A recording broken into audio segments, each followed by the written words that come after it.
What's going on, guys? It is Tom and welcome back to a brand new video and a brand new episode of my MotoGP rider career here for the Moto3 season. We're coming towards the end of the season now, fighting for the championship, and today we're here at the Twin Ring in Motegi in Japan, and one of the most interesting tracks on the calendar, unique for, obviously it's a variation in terms of height, in terms of in different parts of the track, how high and how low the track can be, and this infamous downhill brake zone down the longest straight on the track, as you can see on the minimap there, and also just this great swooping corners around the circuit. But also after this we're going to go to Phillip Island, one of my favourite tracks on the calendar, so it promises to be a pretty tasty episode here in the sort of oriental part of the world. So hopefully we can try and have a good couple of races today and try and continue in good form and maintain our title challenge. Right, here we are then at Motegi. Qualifying session is about to begin, and hopefully we can try and have a good session. Hopefully we can try and get another pole position. This is a track that I don't really know as well as the others, and I haven't really raced that often, and I just don't really see that often. So it's one that's a bit more rare to me. So hopefully we can still have a good result and have good pace nonetheless. So let's just jump into qualifying and see how far we can go on the grid. Okay, at the end of my first lap, just not really a competitive lap time, just trying to get out of the way of traffic. I was about a second and a half off the pace, so seemingly struggling a little bit for pace around here compared to other circuits. I'm going to try and push it a bit more on this second lap, but trying to avoid traffic, which is a big issue. Okay, out the final corner, it's been a pretty good lap, only half a second off the pace through the third sector. The question is, what is it going to be across the line? And I think, yes it is, it's pole position. So we pull one out the bag in the final sector there. That was a really good lap. I was happy with how that one felt, even though I was half a second down in the third sector. But the final sector, I just found some ridiculous time. So there you go, that is going to be pole for Motegi, and what a qualifying session that was. Unbelievable stuff. Right, there we have it then, pole position at Motegi. P1 once again, qualifying being my strong point pretty much now, you could say. The amount of pole positions I've had this season with the usual suspects behind. However, Balega is a little bit higher up in P5 this time compared to the previous races, and we need to hope that he doesn't have a good race tomorrow. But the pressure's on me. I need to really get a result. Also try and overtake Canet if possible in the driver standings to retake second place. But the pressure's on, and with 3 races to go after this, the pressure's bigger than ever. So without further ado, let's jump into the race. The riders have taken up their positions on the starting grid at Motegi, preparing to face one of the most demanding Grand Prix on the entire calendar. Right then, here we go, the fall from last round of the season. We're going to gear up to 4 red lights, and it's going to be lights out, and away we go here at Motegi. Let's try and get a good start here and look at turn 1, see what happens as we break a little bit early. Going to take the inside on as Canet slides up the inside of Mir to take first place, barging him out of the way. I'm going to barge my way through past Canet and retake P1, and so far a good start, defending ourselves quite nicely here. Let's see if we can do what we did at Aragon and try and pull away from the pack, but I don't have the same sort of pace or confidence around here as I did around Aragon, as we're going to just defend around the outside from Canet, who's trying to make a pop up the inside, and he goes up the inside eventually. Also Mir as well, giving me a bit of a barge in the process, almost falling off my bike. And Canet has made his way up in the first place, which isn't ideal because we need to stop him, because he's the man who's obviously got the jump on us last race in terms of the driver standings. And we've run in a bit hot into there, pick up the power. We've lost a bit of time. Migno and Balega both with the Sky VR46 bikes getting past. Also Fenati making the move. We're going to stick behind him flat out through this section. Let's try and get past Fenati. We just can't let Balega outscore us no matter what happens. As Balega makes a move on Migno, I'm just going to go up the inside of the pair of them.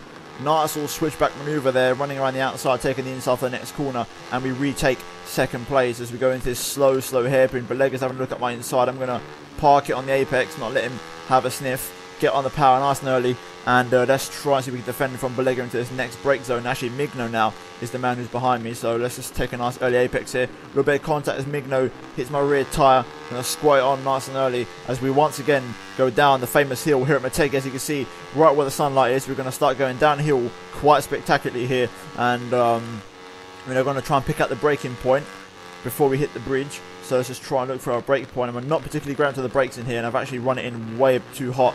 I've managed to get the downshift sorted though, get myself sorted out under braking. So Fenati's made the move. I'm going to look for a pop up the inside here into the chicane. Bring the nose back. There we go. Canet's run it a bit wide, and that's a nice run I've got on the pit straight here. So look at that, out of nowhere we've just got a great run on Aaron Canet here. As you can see, he's going to squeeze him a little bit to the inside. He's still making the move though, he's committed to it. I'm going to wait for my chance. I'm going to cut back underneath just like last lap, take the sharper, narrower, shorter line, pick up the traction. Fenati is still going back up my inside. I'm going to stick in the slipstream of Canet here. I'm going to pull to the inside. Let's try and make this one work here. I'm going to dive it on the brakes. See how late I can brake here into this next corner. I'm going to force Canet to the outside. That way he can't get past me. Now Fenati though is making the move. Look at that. Fenati trying to go up my inside. He's made it work. Migno's also trying to get back past me. Getting the slipstream of Fenati for now. These guys are really battling it out in for position. The main thing is, like I said, I have to outscore Canet and Belega, especially Belega. He's the man that cannot finish ahead of me this race, otherwise it could be near championship over as I get onto the grass slightly there. Still in P2, holding nicely my position as we go through this swooping right-hander once again. Let's see how close I can get to Fenati here in the braking zone. Take a nice short, narrow line and then squirt the power on and force my way up the inside, just like I did last lap. Nice move there. And retaking in first place. And now let's see, because I know I'm fast in the final sector, I want to see if I can square it on and really open up a gap in this final sector here. So let's just try and get the hammer down. Obviously we are going to have a bit of slipstream behind us from a few bikes close to us, but I think we should be okay into this next corner to defend our position. So let's find the apex, bring it down for the apex, squirt the power on nice and early. And we've actually lost a lot of momentum kind of that corner. I probably put the power on a bit too early, but you've got a gap behind, so let's just try and push now in this final sector. Okay, I'm really starting to get the gap out to the guys behind, and I believe this probably will be the fastest lap of the race, if I'm not mistaken. But the pace is good, and I'm getting a nice healthy lead out to the guys behind, which is exactly what I want as we go on to the second part of the race now, you could say. Lap 4 out of 5 this race, not 6 laps on like the last couple of races, so a bit of a shortened one here. And so far things are looking good. Belega's in second, but luckily he's battling with Canet, so those two are going to entertain each other as I just keep setting the pace up front. Okay, so as we go into the last lap, that is the reference gap. Belega's hunting me down pretty damn quickly, so I've got a very tense final lap on my hands, and my front tyre is actually starting to wear out quite severely, so big lap here in this last lap of the race here at Japan. Okay, Belega's gone up my inside.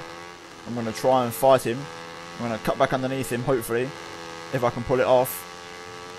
Good speed, good exit speed through there. I'm going to force my way back up the inside of him if possible. He's got some really damn good pace in that motorbike, but I'm going to try and force my way through. Up the inside on the brakes. Try and squeeze him out a little bit. There we go. Hold on to first place. I feel confident that I can bring this home in first, but Belega's going to fight me tooth and nail for the race win here. So let's try and fight him. Let's not let him extend his championship lead, because there's a big few points up for grabs if I finish in first place as Belega goes back up my inside. I'm going to take the normal racing line though through this next corner and defend my position as Belega still forcing his way through though. He's not letting me get into my rhythm. He's upsetting my rhythm all the time, and he's doing a good job of that. I'm going to take a short, narrow line into this next corner. Try and keep it on the apex. Not allow Belega to get the move on me. So I pick up the traction on the exit. We've got a couple more corners to go now. This last lap's going to get a little bit tense now as we take a very narrow line into this next hairpin. Keep it nice and tight on the apex. Squirt the power on nice and early. Avoid the wall spin. Not too bad there. And now we've got this one last straight to negotiate. The back straight here. Trying to pull out the toe a little bit. Belega is going to go for the move anyway. I've got a feeling on the brakes it's probably going to get me, so I'm not great onto the brakes into this corner. Here he goes up my inside. Is he going to go for it? Yes, he has. He's made it work. I'm going to pick up the traction. We've only got a few more corners to go here. We've got this final little kink and then the final chicane to negotiate. Let's see what happens here. I've got a nice tight run through here. Going to get up the inside, use the curb, screech the rear tyre out, and we've made it work though. We're going to pull to the inside to avoid the slipstream. It's going to be very close, almost a photo finish, but I'm going to just about get it and win the Japanese Grand Prix. And wow, that was a very tense final lap there. Belega really squeezing me there and trying his absolute hardest to try and beat me, but I get him by a tenth of a second. So there you go. And wow, what a race that was. Belega taking the fast lap at the Grand Prix, and I take a full 25 points. Right, here we are then, Phillip Island, one of the best tracks on the calendar, a track that was built for motorcycle racing, one of the best tracks for flow, not just in motorbike racing, but in motor racing as a whole. Just such a good track, such good flow, and such a satisfying feeling when you hook up a lap here. But we're going to jump into qualifying and see where we can put our bike on the grid, but I feel really confident that I can get pole here because this is a track that I fancy my chances. So far, it's an absolute perfect lap. I'm already fastest. The bike feels hooked up around here, an absolute treat, and I feel right at home around this circuit. This is one that I've raced in this game before in the MotoGP class, but it's one that I absolutely love. As we go down the hill, just getting the rear up in the air a little bit, but we're going to get the sector time in the red section, and we're still half a second up, so the lap time's unfolding beautifully here as we get a nice run through here, a little bit wide.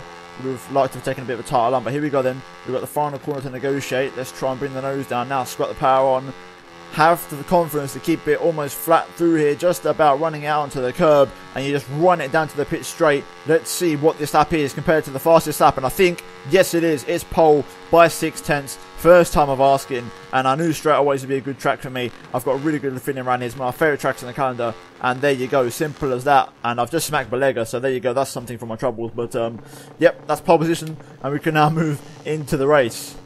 And there we go, just like that, we've nailed pole position, 6/10. Nobody improved on the lap time, and crucially, Belega's done in P7, so he didn't actually improve on the lap, even though I hit him, obviously, at the end of my time lap. He didn't actually improve after that, and he already set a lap time, so he's done in P7, so that's quite promising for us. We're 17 points adrift with 3 races to go, including this one, so it's promising to be pretty tasty. But we're now going to move to the race and see how well we can convert this pole into a race win possibly, and try and have a nice, easy race.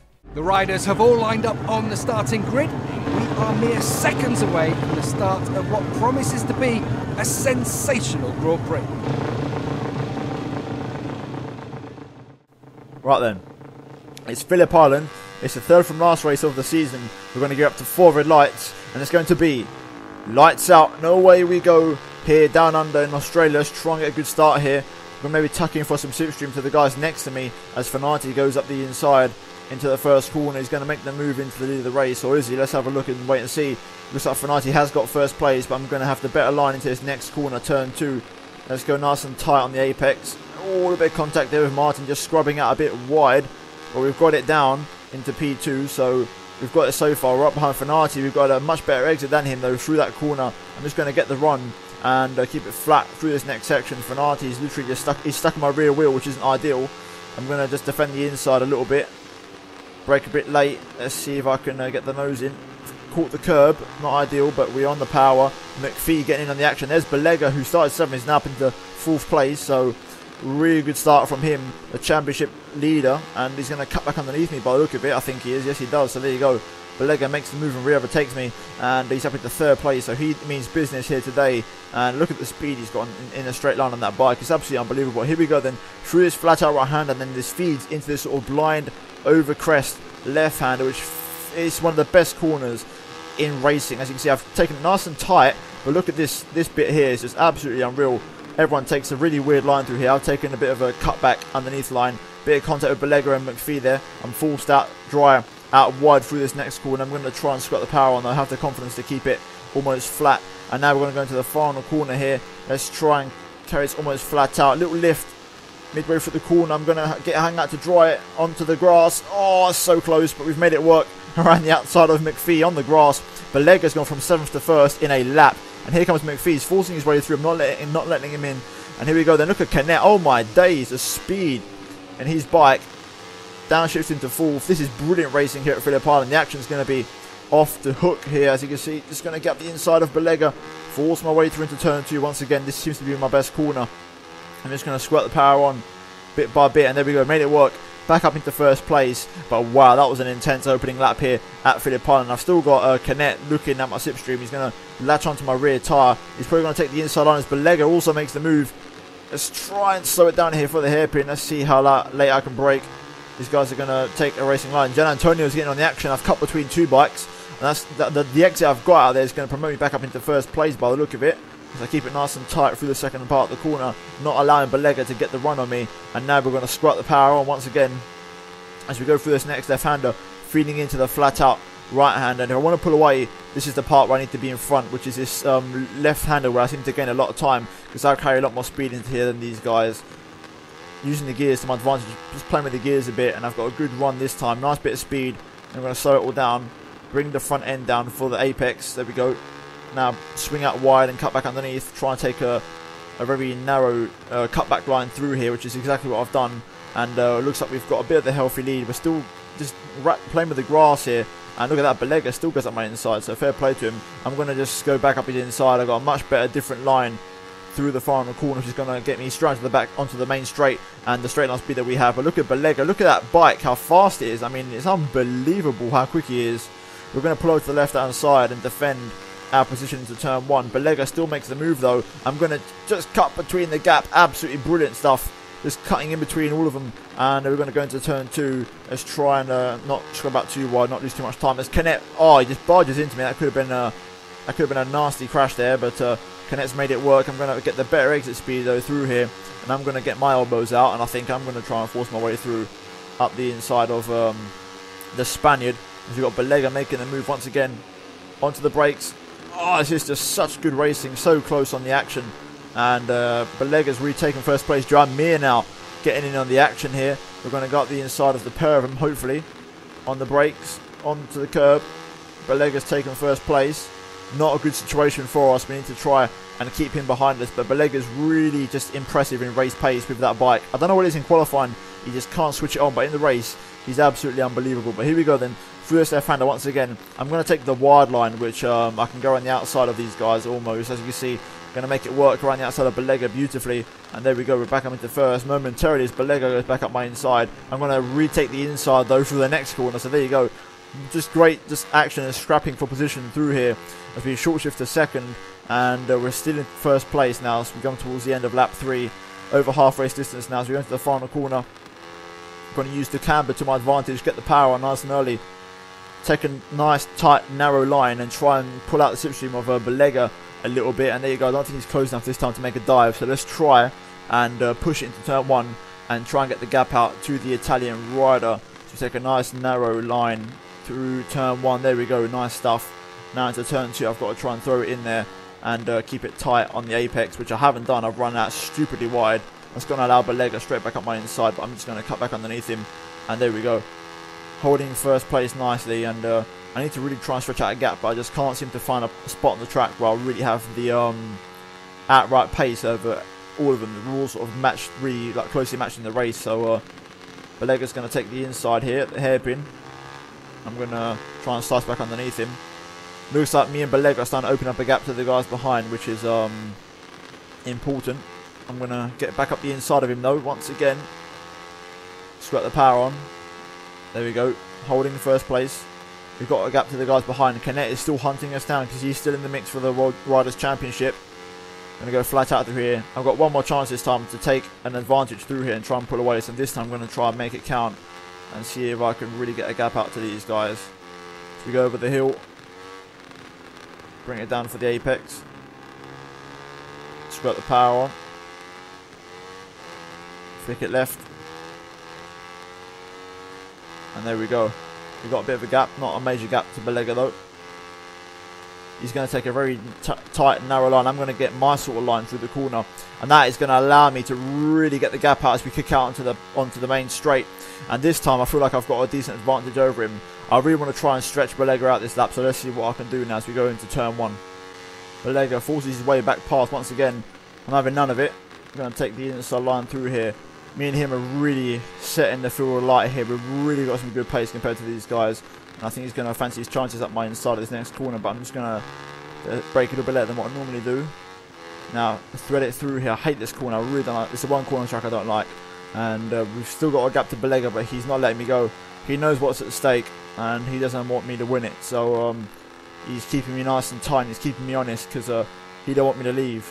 I've got a nice gap down to the pit straight this time around. I've even shaken off the red indicator, so I must have maybe like 3/10, 4/10 to Belega over the line.